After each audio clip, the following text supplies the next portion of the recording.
By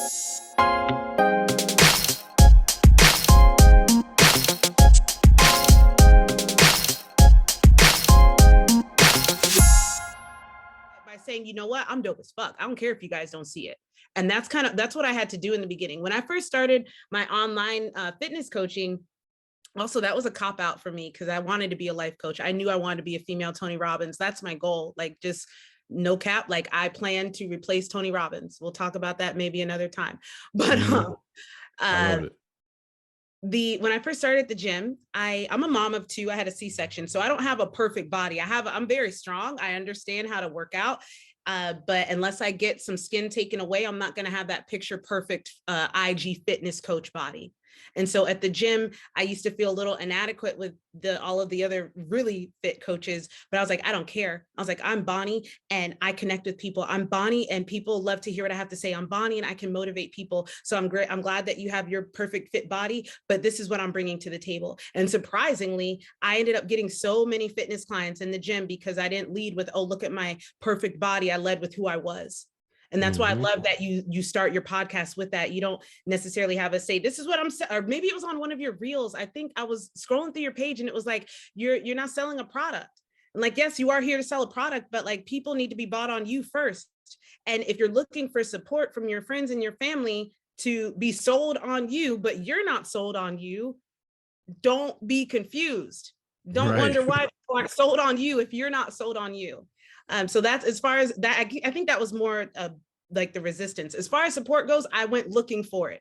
I realized that my friends in the restaurant, they're all drinking and smoking and not saving their money. We go blow up all of our tip money every night across the street at Ale House. So I'm like, okay, we're not going anywhere with these friends. Love them. Where are people who can get me on track? So I started joining things like Winter Park Toastmasters, getting involved in business mentorships. And mind you, I emptied out my bank account for mentors multiple times. And so for people that are not willing, you know that you need this, you know that you need a mentor, you know that you need support, you know that you need a community, but you're going to allow your fear of money, which, by the way, back to abundance mindset, that is like, it's always coming. It is always coming. There's more money out there than you even understand. And if you allow something like, well, this is all the money that I have, you're literally sending out to God or sending out to the universe this doubt that I don't believe that you'll be able to provide more, which is just crazy, because you're saying that you want to reach these levels, but you're afraid to release. One of my favorite paradigms is that you have to release to receive. And I always think of the meme, maybe it's not a meme, let's try again. I don't know. It's a picture of a little girl with a little raggedy teddy bear, and Jesus is behind her with the huge teddy bear.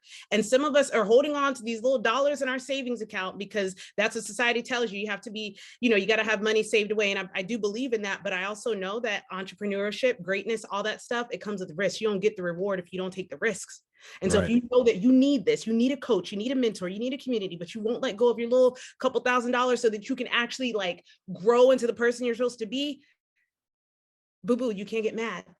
I'm a single mom of two, and I emptied out my bank account multiple times because I knew I was sold on me. I was sold on my calling. I was sold on, I'm going to do this. It's going to be rough. There's going to be months where I don't know. Again, everything happens for me. I went through so many times in my single motherhood where the lights got cut off. I had 2 cars that were repossessed. It was always something. It was literally always something. So that now as an entrepreneur, when I see my friends scrambling, like, oh my God, my income dropped this month. Oh my God. I'm like, it's going to be okay. I'm like, this is what we call a wave. You ride it until, and then it goes down a little bit, and then you ride it and then it goes back up. I'm like, if you're not okay with that, then you're in the wrong game.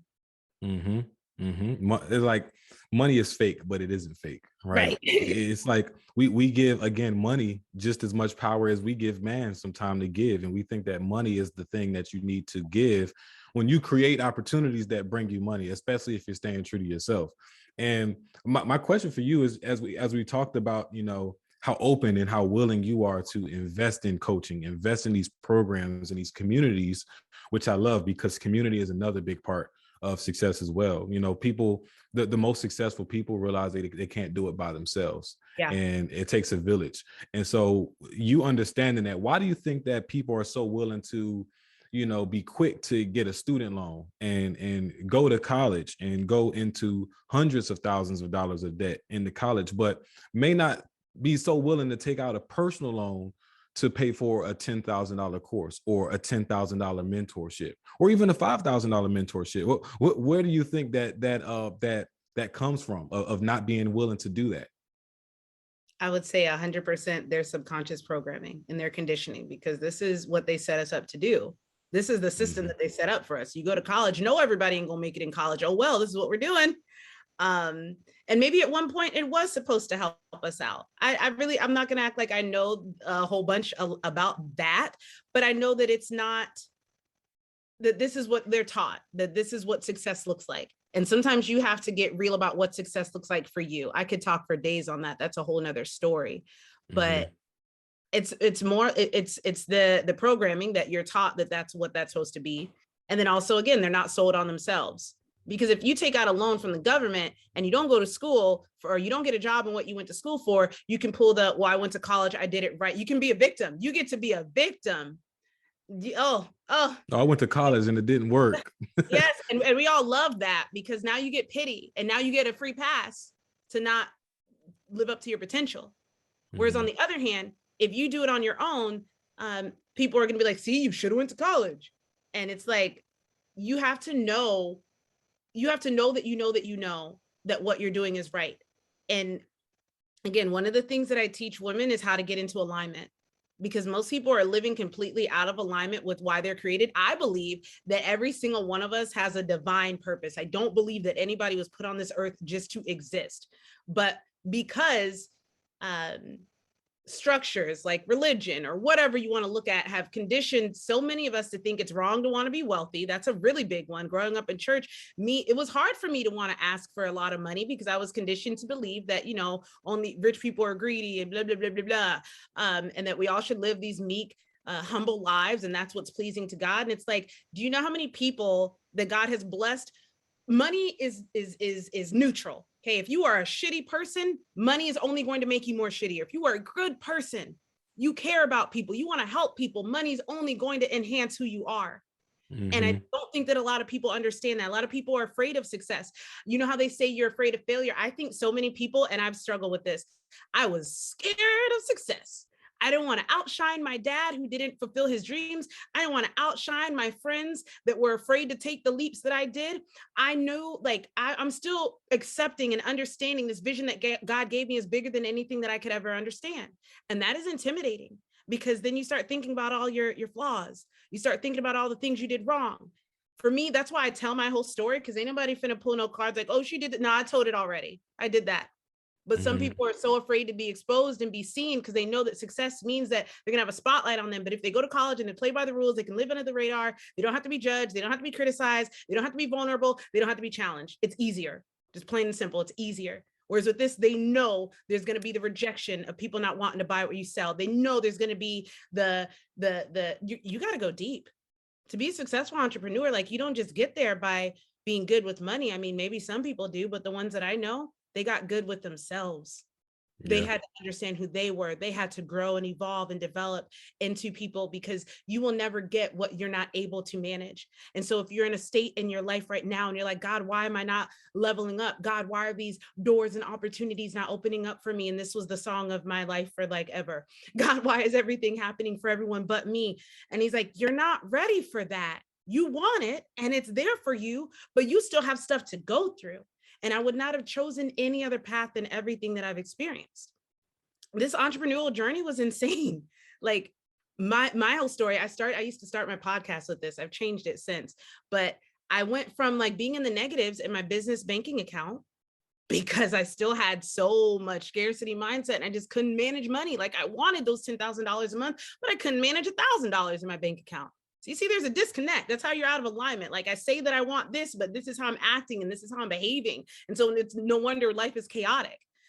But one of the mentors, speaking of community and support, one of the mentors in a huge coaching program I joined, there was like 500, almost maybe, I think they had like 1,000 people when I left.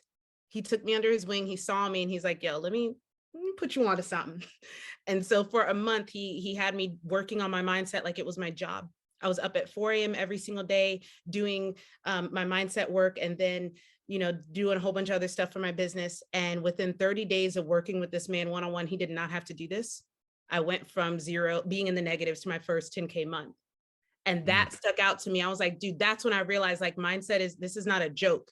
This is not a joke. You learn through intensity of repetition. It was intense, that seeing that negatives, I was like, yo, something's got to change. And the repetition of me getting up every morning and working on my mindset like it was my business, and everything paid off. And to this day, when I notice a dip in income, when I notice something's not going right in my business, I'm like, what's going on up here, Bonds? Because your business is an extension of you. What's going on? Or when you reach new levels, there's more demanded of you. So it's not necessarily that something's wrong, it's that now you got to grow. And sometimes we fear that growth. So we want to just stay put. And then we want to complain about life not getting better, or we're not going more, but we're not, more is demanded of you when you want to receive more. Exactly. And that more, that growth means change has to happen. And we shy away from change. And you even mentioned that, you know, and I agree to it to a certain extent too, about the doors, you know, that people are like, why is this door not opening? And in most cases, it does mean that you're not ready for it to be open. But it's also, you're not ready for that door to be open, because believe it or not, there's always a door opening. It's just not the door you want it to be open. Yeah. And as you were mentioning, you know, things happening for you instead of to you. We got to understand that negative things that happen to us are also doors that are being opened. And a lot of times we forget that opportunity is disguised as bad timing. It's disguised as heartbreak, is disguised as pain, being uncomfortable, all these things. We have to go through these things, literally go through that door to get to the next room. That's where the door that you were looking for to open is at. So you're never going to see it if you didn't go through that first door in the first place, right? And so switching gears just a little bit, Bonnie, because we talking about, you know,